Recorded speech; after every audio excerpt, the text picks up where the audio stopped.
Kur Roma ende nuk ekzistonte, kur nuk kishte Koloseum as legione romake, në tokën shqiptare kishte qytete të gjalla me mure, tregti dhe kulturë, dhe këtë fakt nuk ta kanë treguar kurrë siç duhet. Butrinti, për shembull, ishte i banuar që në shekullin e 10 të para Krishtit, qindra vite para themelimit të Romës në vitin 753 para Krishtit. Aty kishte teatr, tempuj dhe një qytet të organizuar ku Roma ishte vetëm një legjendë.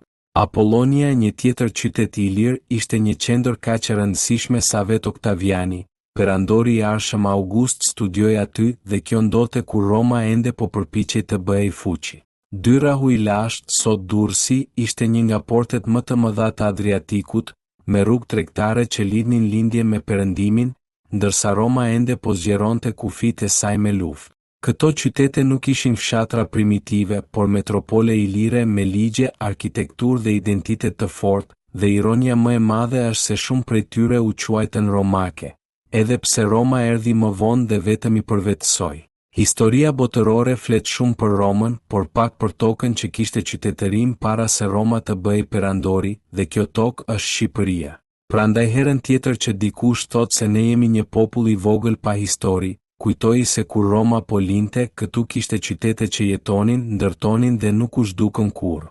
Follo për më shumë fakte shqiptare që nuk t'i kanë treguar.